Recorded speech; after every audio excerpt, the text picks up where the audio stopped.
ketika itu masyarakat Coket tidak ada makanan, tidak ada pekerjaan, sebab yang bekerja pun tak banyak bekerja. Jadi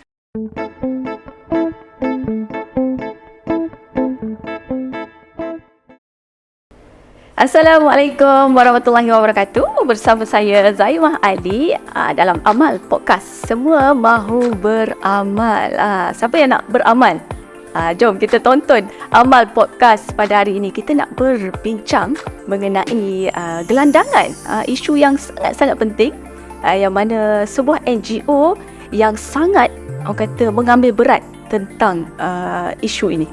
Jadi sebelum saya memperkenalkan siapa tetamu pada hari ini, saya nak ajak anda yang menonton Amal Podcast pada hari ini untuk like, share dan juga komen Amal Podcast. Dan tak lupa juga untuk subscribe YouTube channel Yayasan Amal Malaysia. Anda dapat dengar Amal Podcast ini juga melalui Spotify. Okey, baiklah, saya nak memperkenalkan tetamu hari ini. Untuk Amal Podcast, kita nak bincang mengenai gelandangan. Iaitu siapa? Bukan gelandangan yang datang. Kita nak jemput Ustaz MK Keklik. Bukan? Bukan.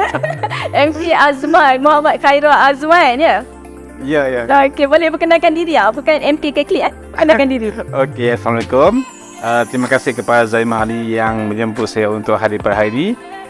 Saya Muhammad Khairul Azman, ataupun nama glamournya Dengar tu. MK Azman, bukannya MK Keten, bukannya MK Klik, tapi MK Azman, seseorang relawan NGO Yayasan Amal Malaysia, cawangan wilayah persekutuan.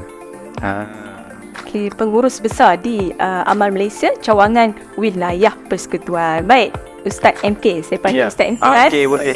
Kata glamour kan? Ustaz MK, kita dah tahu gelandangan, isu gelandangan ni sangat penting kan? Jadi antara NGO yang mengambil berat tentang isu-isu gelandangan ni adalah Yayasan Amal Malaysia. Jadi kita nak penonton-penonton tahu jugalah gelandangan ni bagaimana yang Ustaz MK sendiri melihat, dan bagaimana Yayasan Amal boleh terlibat untuk menolong, untuk membantu isu ini. Baik, bila sebut tentang gelandangan, bila sebut tentang gelandangan ini, kita faham bahawa mereka ini kebanyakannya ialah orang yang jobless, tidak ada pekerjaan, homeless, tidak ada rumah, dan mereka ni tidak ada saudara mara. Ya, mereka berkelana ke Kuala Lumpur ada tujuannya untuk bekerja, tetapi mereka tidak menemui pekerjaan dan akhirnya terjebak dengan gejala seperti dadah, seperti salaku yang lain, gangsterism, dan juga bila tidak ada pekerjaan, mereka akan berpeleseran di sekitar Kuala Lumpur. Jadi mereka ini adalah insan-insan yang tidak semangat, tidak ada keluarga, tidak ada segala. Cuma mereka ada perut untuk diisi. Mereka hanya mencari makan untuk diisi. Dengan apa saja keadaan, apa saja tindakan, yang penting mereka mesti penuhkan perut mereka untuk mengisi perut mereka daripada lapar. Jadi nak tak nak, mereka akan cari dan kita menawarkan makanan untuk mereka. Sebab itu selalu saya katakan kepada mereka, kami NGO Yayasan Amal Malaysia ataupun Amal Wilayah sayang pada mereka ni. Sayang pada mereka, jadi kami memberikan mereka makanan jasmani dan rohani. Apa maksud makanan jasmani? Makanan bentuk makanan harian lah, untuk tengah hari dan sarapan pagi. Tetapi untuk makanan rohani, kami berikan mereka ilmu agama. Bagi ilmu agama, sokongan, dorongan sebagainya. Itulah yang kami lakukan, sebab kita faham bahawa Coket ini adalah satu tempat yang penuh dengan maksiat seperti pelacuran, perjudian, gangsterism dan dadah. Empat benda ni memang akan ada dari dulu sampai sekarang, tetapi kita tetap positif bahawa mereka ini boleh berubah. Boleh berubah. Lepas tu kami kekal di Coket. Kekal di Coket. Orang kata masih ada yang sayang sebenarnya. Dan di Coket tu antara yang saya dengar, warung makan sahabat.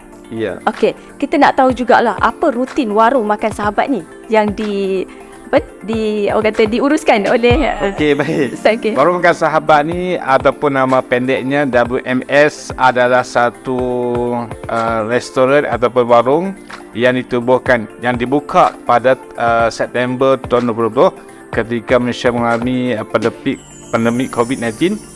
Ketika itu masyarakat Coket tidak ada makanan, tidak ada pekerjaan, sebab yang bekerja pun tak banyak bekerja. Jadi pada ketika itu semua kelaparan. Jadi kita buka Warung Makan Sahabat yang diasaskan oleh 3 orang insan yang biasa dia cukup mulia. Saham mereka sampai pada hari ini ada. 3 insan ini adalah yang pertama Mawan ataupun Wan Kamariah Daud, adalah insan yang telah lama menetap di Coket. Yang kedua, Cikgu Jinggo, seseorang motivator yang saya rasa dikenali oleh masyarakat Malaysia. Yang ketiga, Puan Sarwani, Mariam Sarwani. Mereka bertiga ni adalah pengasas kepada Warung Makan Sahabat. Walaupun sebelum itu Yayasan Amal telah pun bertapak di situ. Kita sebelum buka ni Warung Makan Sahabat ni, kita telah pun bertapak di area Coket dan juga di area Pasar Seni untuk menyentuhi gelandangan. Oh, maknanya sebelum ni memang Yayasan Amal dah komit dengan gelandangan. Ya. Dan saya pun bersama RYC pun pernah mengajar gelandangan di Rumah Mak Wan. Pada ketika itu, masa tu belum buka lagi Warung Makan Sahabat. Kemudian 3 individu ni nak menguruskan warung tu susahlah, sebab tidak ada satu organisasi yang mantap. Jadi Ustaz Syafiq datang, Ustaz Syafiq Husni datang dan bantu untuk memperkemaskan organisasi tersebut, pengurusan dan sebagainya. Jadi alhamdulillah kita juga sebagai founder. Kalau mereka bergerak sebagai founder, kita funder. Gitu. Jadi alhamdulillah saham-saham yang mereka semai pada September tahun 2020 ni, alhamdulillah sampai sekarang masih lagi berjalan. Yang kita masih lagi mendirikan ataupun menguruskan Warung Makan Sahabat ini dengan baik, alhamdulillah. Pada awalnya lebih kurang 500 pack makanan sehari pada ketika PKP. Sehari 500? Sehari 500 pack. Pada hari ini antara 200 ke 200.5. Oh, dia berkurang ke? Dia berkurang sebab masyarakat dah dapat bekerja, dapat bergerak ke sini, dapat rezeki, dapat makan ada tempat. Jadi kita hanya sediakan makanan hanya untuk mereka yang memerlukan saja, yang tak ada pekerjaan, bekas banduan, asnaf, itu ramailah. Ramai. Oh, ramai yang datang dekat Warung Makan Sahabat. Dan seperti Ustaz MK cakap tadi, merupakan funder. Mungkin ada cara bagaimana nak dapatkan dana tu. Okey, baik, alhamdulillah. Kami membelanjakan satu hari lebih kurang 20,000. Bukan satu hari, sebulan RM20,000 untuk menguruskan dari segi sewaan, dari segi bayaran allowance, kemudian elektrik, api air, makan minum semua, bahan mentah semua ikutkan kiraan tu 20,000 sebulan. Sebulan satu angka cukup besar lah. Jadi kami menggerakkan usaha-usaha seperti mendapatkan sumbangan ramai, crowdfunding. Yang keduanya ialah dengan bekerjasama dengan masjid-masjid. Sekarang ni kami sedang melakukan ziarah silaturahim ke masjid-masjid untuk memperkenalkan Yayasan Amal kepada warga masjid supaya mereka tahu. Kalau sebut nama Yayasan Amal, semua tahu tentang kewujudan Yayasan Amal Malaysia Cawangan Wilayah. Yang ketiganya, kami akan mintalah kerjasama daripada Yadim, Jawi dan sebagainya untuk bantu kami. Dan yang keempat, melakukan ziarah ke syarikat korporat dengan tujuan untuk minta mohon dana-dana bantuan sebagainya. Jadi sekarang ni kami cuma bertahan dengan simpanan yang kami ada lah. Nah, kita bukan meniaga. Walaupun owner warung menaikkan kadar sewaan daripada 3,000 lebih kepada 4,000, tapi kita bertahanlah dengan simpan yang kita ada. Sebab tu bila kata buka Warung Makan Sahabat ni, kita perlukan satu perancangan yang panjang. Tak boleh kita buka tu semangat tanpa ada tuju, tanpa ada matlamat, tanpa ada perancangan, akhirnya tutup. Perancangan macam mana? Perancangan sekiranya kita ketiadaan wang. Bagaimana kita nak bagi makan, dan kita sama kita nak bagi sewaan, bayar sewa kepada pemilik premis. Jadi itu yang kami selangkah sekarang ni. InsyaAllah akan datang kami akan memperkenalkan beberapa jenis perniagaan, supaya kami dapat sustain operasi Warung Makan Sahabat ni sampai bila lah. Sebab orang lapar ni tak kira tu dan tiada penamat.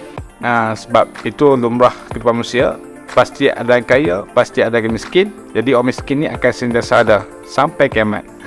Ya, sungguh hatinya. Dan kita tengok banyak perancangan yang telah dibuat oleh Ustaz MK sendiri, dan kita tengok dana yang digunakan juga terlalu tinggi untuk jangka masa yang panjang kan. Dan rutin di Warung Makan Sahabat ni antaranya makan lah kan. Banyak makan lah kan. Makan, dan apa lagi sebenarnya? Sebab tadi saya ada dengar Ustaz cakap ada didikan, rumah didik tu boleh tak kita nak tahu jugalah apa lagi selain daripada Warung Makan Sahabat tu, memberi makanan, apa lagi yang diberi? Okey, baik. Kita beri makan ni satu hari ada sampai pagi. Sampai pagi ni lebih kurang 100 ke 1.5 pack. Tak kira lah masak bihun ke nasi goreng ke, sakan sampai pagi. Kemudiannya mulai pukul 11 sampai 12 kita ada makan hari. Makan hari ni antara 200 ke 200.5 pack kita sediakan setiap hari kecuali Isnin cuti. Baik, untuk hari-hari seperti hari Rabu dan Khamis, sebelum diagihkan makanan, kami akan beri ilmu kuliah duha. Kuliah duha ni adalah untuk semualah yang datang yang nak makanan pukul 12 tu. Pukul 12 kita akan start agihan, pukul 11.30 kita mula kuliah, yang mana kuliah ini akan menekankan aspek pemantapan akidah. Yang hadir, yang dengar tu pelbagai agama, ada Buddha, ada Kristian, ada Islam, dan pelbagai bangsa lah, ada Chinese, Indian, dan Malay, Pakistan, Bangla, semua ada. Jadi ini sebagai satu kuliah yang kita katakan sebagai paksa rela untuk dengar. Tapi Alhamdulillah, walaupun buat macam tu, ada juga Chinese yang menunggu bila kuliah. Nunggu. Dia bukan Islam, tapi dia menunggu kuliah agama sebab nak tahu tentang Islam. Alhamdulillah, bila kata kita bagi ilmu agama, kita melakukan persentage ni, maksudnya kita ambil berat persadia, sampai pada hari ini kita telah mencapai 60 orang masuk Islam. 60 orang masuk Islam. Majoriti masuk Islam ialah golongan Tionghoa, warga emas yang tidak ada keluarga, dan juga Indian dan Indonesia. Yang terbaru adalah Indonesia. Asalnya Kristian tapi dia masuk Islam sebab dia mengalami pelbagai bentuk mimpi-mimpi dan juga gambaran-gambaran yang menjurus dia untuk masuk Islam. Sebab tu kami menubuhkan Rumah Didik Sahabat. Rumah Didik Sahabat ni tingkat 2, iaitu tingkat atas Warung Makan Sahabat tu, dengan tujuan untuk memberi didikan kepada mu'alaf-mu'alaf yang masuk Islam ni. Kita setiap hari kelas, ada kelas agama untuk mu'alaf ni yang kami klasifikasikan sebagai prasekolah untuk mu'alaf. Dia berbeza dengan KDH, iaitu Kuliah Darul Hikmah, yang mana pengajiannya bahasa Melayu di KDH Jawi. Tetapi di RDS ni, Rumah Didik Sahabat ni, kami sampaikan pengajian agama dalam bahasa Mandarin. Okey. Bermakna ada cikgu Mandarin, ada cikgu yang boleh. Ada Ustazah Mandarin, iaitu Ustazah Jocelyn dan Ustaz Syafiq Liao yang mengajar ilmu agama. Pada hari Isnin kita ajar ilmu moral atau akhlak. Hari Selasa Al-Quran. Hari Rabu fiqh, dan hari Khamis tauhid. 4 ilmu agama ni disampaikan bermualaf, dan pada setiap malam kami adakan kelas pengajian Al-Quran untuk kanak-kanak. Oh, kanak-kanak. Kanak-kanak. Jadi kami kampus semualah, semua golongan yang akan diberi peluang untuk belajar. InsyaAllah akan datang kami akan fokus kepada asnaf-asnaf dewasa cokit yang nak belajar agama, datanglah ke RDS. Itulah kita. Di bawah kita bagi makanan jasmani, di atas kita bagi makanan rohani. Itu ya. Sebab kita yakin dan percaya bahawa golongan ini dapat mencegahkan daripada terjebak dengan perjudian, terjebak dengan pelacuran, gangsterisme dan dadah dengan ilmu. Sebab tu tingkat awal kita dah bagikan khas kepada kanak-kanak ni, supaya mereka belajar ilmu agama, belajar Al-Quran, supaya mereka terhindar daripada dadah. Kita tak nak mereka mewarisi sikap ataupun kefakiran yang ada pada ibu ayah mereka lah. Menariknya tengok Pong kata plan-plan yang disusun. Sebab sebelum ni Ustaz, saya merupakan wartawan yang kita kata one off buat kerja bagi makan gelandangan, dan saya tengok dengan NGO Yayasan Amal ni kira macam setiap hari memberi makanan tu rasa macam kita dekat dengan gelandangan. So kita dapat rasa macam mana dia punya kesusahan. Jadi kan macam amal wilayah sendiri memilih warung makan sahabat ni sebab apa? Mungkin sebab saya cakap tadi mendekatkan terlalu dekat. So macam mana dia boleh dapat warung makan sahabat tu? Saya pun sebenarnya tak tahu macam mana nama warung makan sahabat ni boleh tertulis kat situ. Cuma saya percaya bahawa walaupun premis itu adalah restoran, tetapi dinamakan warung supaya lebih dekat dengan jiwa rakan janan. Warung itu kan daripada restoran, masuk warung lah, nampak macam simple, nampak macam warung je kan. Jadi akan mudahlah orang datang ke warung. Yang kedua, makan, biasa makan. Kemudian sahabat tu saya tafsirkan sebagai mereka atau pengasas awal ni, mereka mengambil perkataan sahabat tu daripada perkataan sahabat jalanan. Itu lagi dekat dengan mereka. Sebab tu kita tak panggil gelandangan, kita panggil rakan jalanan ataupun sahabat jalanan, sebab itu sebagai tanda kita prihatin mereka ni. Satu lagi saya nak sebut bahawa kita sebenarnya di rumah dia sahabat ni kita ada visi je. Visi dia ialah kita nak melahirkan asnaf yang beriman kepada Allah Ta'ala, iaitu mereka faham ilmu agama, tahu solat, tahu berpuasa, tahu tentang akidah. Mereka ni beriman kepada Allah Ta'ala, beribadah, dan mereka mempunyai motivasi yang tinggi untuk mengubah hidup, dan mereka mampu untuk mencari rezeki untuk mereka dan kawan mereka. Itulah model yang kita nak. Model insan asnaf yang kita nak ialah melahirkan orang yang beriman kepada Allah, ada motivasi yang tinggi, dan mereka ni mampu cari rezeki. Sebab tu bila ada asnaf-asnaf yang ada ilmu untuk pomen ke ataupun electrical ke wiring ke, kita akan beri peluang untuk dia buktikan. Saya cerita yang terbaru kita bagi peluang kepada mereka ni untuk bagi motosikal kita ni tengah majid. Jadi mereka offer lah, kata Ustaz, kami nak baiki motor ni. Saya tahu okey lah, pandai tak? Dia tak pandai, tahu. Jadi okey, saya beri modal. Kemudian hari pertama tu memang kerja kuat, pagi sampai petang buka semua peralatan, semua enjin buka. Hari kedua mula salah. Salah. Sebab kita faham mereka ni sebahagiannya, bukan semua, sebahagian ni adalah drug user. Drug user. Rupanya bila dia kaji-kaji, pomen yang kita minta baiki motosikal tu dia ambil heroin jenis zombie. Zombie ni bila dia kesuntikan zombie, dia hilang arah, tak sediri, dia akan berguling-guling sampai 100 meter. Bayangkan 100 meter berguling atas tanah. Tak kira tanah tu ada kaca ke batu ke, semua dia lanyak je sampaikan bogel dia. Itu yang kita nampak, tak apalah. Kita sebab tu saya pesan pada semua staff, semua karyawan di Coket ni, kita kalau tak minda kita positif. Yang pertama positif, mereka walaupun macam tu mereka boleh untuk berubah, kan?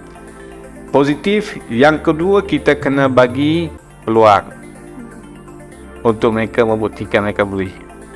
Bagi kepercayaan, bahawa mereka ni boleh buat. Percaya dan beri peluang.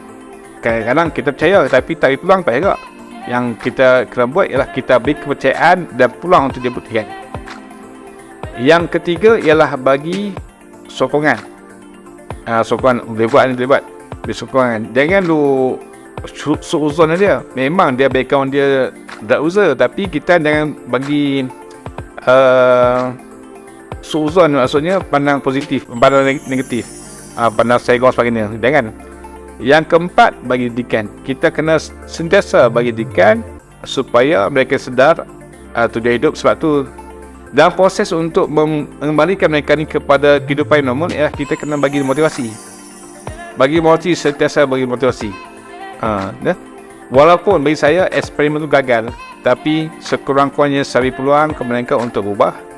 Dan kita akan sentiasa ada proses tu. Banyak kali saya bagi peluang kepada asnaf asalnya itu berubah, tapi gagal. Adakah saya akan menyesal? Tak, saya tak akan menyesal. Saya akan bagi peluang, kan? Bagi peluang, okey, gagal, tak apalah. Kamu lagi bersedia untuk berubah, sebab kamu masih lagi ambil dadah. Ada juga kita ambil sebagai relawan warung. Oh, menjadi Ada juga. relawan. Di kalangan relawan kita ni ada yang dak user, ada LGBT, ada macam-macam background. Jadi pernah dulu ni ada relawan kita ni, dia pun jenis yang dak user. Kita beri peluang, sekarang ni awak nak bersama warung sahabat ke ataupun kamu nak bersama dadah? Dia tak beri keputusan. Kalau kamu bersama makan sahabat, kamu akan dapat makanan, kamu akan dapat sokongan, kamu akan dapat penginapan, kamu akan dapat allowance. Tapi jika kamu bersama dadah, kamu akan hilang segalanya. Akhirnya dalam diam dia pilih dadah sebagai teman dia. Tak apalah, pergilah. Pergi. Akhirnya dia sekarang ni sengsara dengan dadah tu. Padahal dulu dia rajin berkhidmat, rajin untuk bantu orang, dapat makan hari-hari, dapat makan. Pun datang pula orang lain, Sama juga. Penagih. Sama juga. Pun sekejap pergi, datang pula yang lain, datang pergi. Jadi yang istiqamah bersama orang sahabat ni hanyalah 3 orang sahaja. Yang datang pergi tu seorang atau 2 orang. Maknanya kita beri peluang kepada siapa sahaja yang nak berubah, datanglah bersama kami. Kami akan bagi ruang dan peluang untuk berkhidmat kami. Tapi kalau dia pilih kehidupan lain yang biasa, kami tak menghalang. Kami tak halang. Dan kami tak sokong. Kami tak akan menyokong. Kami tak halang. Dan kami, untuk yang berkhidmat kami ni, kami tak ajak dan kami tak halang dia kena pergi. Dan kalau kita tengok contoh terdekat lah kan, penagih yang memang bersedia dengan amal wilayah ni adalah bekas penagih lah, bekas penagih yang sedia dengan amal wilayah ni adalah Mak Wan lah kan, kata tadi. Sebab Mak Wan antara orang yang amal wilayah pengasas kan.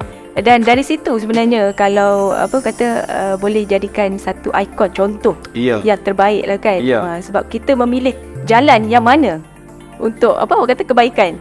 Dan kalau di warung makan sahabat, kalau kita tengok tadi Ustaz kata ada pelbagai program yang dikhaskan kepada gelandangan, asnaf apa semua dah. Ada tak kalau daripada masyarakat yang daripada tak ada tempat tinggal, tak ada kemudahan ya, dia akan datang ke warung makan sahabat untuk berada di warung makan itu. Ada tak yang macam tu, yang macam dia tinggal kat situ ke, ataupun ada tak disediakan? Okey, kebanyakan asnaf di Coket ni adalah mereka yang ada penginapan. Cumanya mereka ni menyewa bilik. Okey. Menyewa bilik. Cumanya sebahagian kecil yang tidak penginapan ni adalah mereka yang tidur kaki lima, tidur di pondok-pondok, tidur di bus stand, kan? Ada. Hatta era kita pun ada yang menginap atau tidur di bus stand. Ada. Cumanya satu benda yang saya nak ketekankan ialah bagi pandangan yang bukan Islam, pandangan Islam, mereka melihat Islam itu sebagai satu cara untuk menyelesaikan masalah kehidupan mereka. Jadi mereka akan peluk Islam di Yayasan Amal Wilayah, dan mereka ini akan diberikan penginapan di hotel. Amal wilayah sediakan ataupun macam mana? Amal Wilayah akan channelkan mereka untuk menginap di hotel, yang mana hotel itu bulan pertama akan dibiayai oleh Yayasan Amal Wilayah. Bulan berikutnya Amal wilayah support. ya. Bulan berikutnya dibayar oleh pihak Baitul Mal. Jadi setakat ni hotel Mekong di Chongqing itu kesemuanya adalah mualaf kita. Okey. Yang mana memudahkan pihak pengusaha hotel untuk dapatkan sewaan bulanan daripada pihak Baitul Mal. Dia tak fikirlah untuk dapatkan pelanggan harian. Dia cuma bulanan saja. Dia bermula sejak PKP lah. Dia pun dah tukar konsep. Dia kata sebelum PKP dia akan buka untuk tetamu harian. Tapi sejak PKP malah ada pula asnaf yang mualaf ni, dia pun lain mualaf, dia tukar konsep. Okey, hotel itu hotel untuk bulanan saja. Jadi untuk yang lain tu yang tidak ada penginapan bagi asnaf muslim tu, kita belum buat lagi dia punya aduan. Cumanya bagi asnaf muslim yang tidak ada rumah akan dibantu oleh Baitul Mal. Batu di wilayah ni dia ada banyak kelebihan lah. Yang mana Baitul Mal akan sentiasa support bagi mereka yang tidak ada rumah, yang tidak ada makanan, tidak ada duit untuk perawatan. Semua tu akan dibayari oleh Baitul Mal. Patutlah banyak kos yang perlu digunakan untuk ni lah. Sebab memang amal wilayah ni akan jadi tempat aduan apa saja tentang kehidupan mereka. Hatta IC hilang pun, nak ganti pun mereka akan dapatkan bantuan daripada Sahaman. IC hilang, nak potong rambut, tak duit, datang ke Sahaman. Jadi kaunter aduan. Kaunter aduan. Jadi kita bantulah setakat mampu, kita bantulah. Sebab tu kami tetap menyatakan kami sayang kamu semua. Walaupun pelbagai apa kata bangsa dan agama kan. Ya. Dan Ustaz, kalau kita tengok apa yang datang dekat warung makan Sahabat ni, ada tak terima Ustaz ada terima ugutan-ugutan ke, ataupun perkara-perkara yang yalah orang kata yang tak dapat dilupakan daripada pihak Ustaz sendiri, ada tak? Setakat ni walaupun orang kata Chongqing ni gangsterism kan, banyak gangster kan, setakat ni alhamdulillah kita tidak ada ancaman-ancaman daripada kelompok-kelompok gini. Malah bagi saya mereka bersahabat baik dengan kita, bersahabat baik. Malah bekas-bekas gangster pun bersahabat baik kita, dah jadi muslim, mualaf muslim, dan sentiasa menyokonglah apa kita buat. Jadi bagi saya tidak salah. Tak ada. Hatta kita pun berjiran dengan kedai judi. Dengan peniaga-peniaga ataupun dengan garis-garis kaunter pun kita berbaik-baik. Minggu lepas pun ada hari yang pertama saya menjejakkan kaki ke kaunter judi. Semata-mata untuk kita berlawan besar lah. Kita mesti ada satu kondisi yang baik. Walaupun mereka buat tu salah dari segi moral kita tu, halal si undang, tapi kita tetap menyapa mereka, bertanya khabar mereka kan. Ini juga sebagai satu dakwah lah. Kita dapat bidang dakwah tu luas. Dan Ustaz, okey, kata-kata akhir Ustaz untuk penonton-penonton Amal Podcast pada hari ini yang dah tahu sedikit mengenai warung makan Sahabat, yang dah tahu pelbagai program diadakan oleh rakan jalanan kita ni, kata-kata akhir. Okey, kami berpihak warung makan Sahabat Chongqing, kalau tuan-tuan datang, dipersilakan datang, sebab ia adalah tempat untuk anda semua menyembah bakti, sama ada nak memberi dana untuk kami masak makanan untuk ganangan, ataupun datang nak masak pun boleh, datang nak buat praktikal pun boleh. Sebab kami terima tamu daripada pelajar daripada universiti, Quiz, Queen, UKM, daripada Darul Al-Quran. Banyaklah yang datang minta nak berkhidmat di warung. Alhamdulillah, kalau tuan-tuan tak tahu tempat tu, Google je, type warung makan sahabat dan tuan akan dapat map untuk sana. Jadi kami setiap bulan kami membawakan angka yang banyak, dana yang banyak. Jadi bantulah kami untuk kami terus survive, terus untuk memberi bantu mereka. Dan insya-Allah kami akan memperkenalkan lagi berapa menu.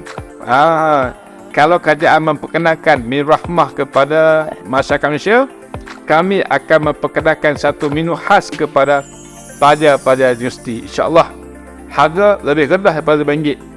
Kami akan perkenalkan insyaAllah next dia bisa kita akan sembah. Boleh insyaAllah. Kita nak tahu menu rahmah tu macam mana pula. Kita ada rahmah. Bukan rahmah. Mungkin rahmah. Zaimah. Baik, terima kasih Ustaz MK. Sama-sama. Dan kepada penonton Amal Podcast, terima kasih kerana sudi menonton Amal Podcast pada hari ini. Kita jumpa lagi insyaAllah. Jom kita sama-sama beramal untuk kita mendapat kebaikan di dunia dan juga akhirat. Assalamualaikum warahmatullahi wabarakatuh. Bye-bye.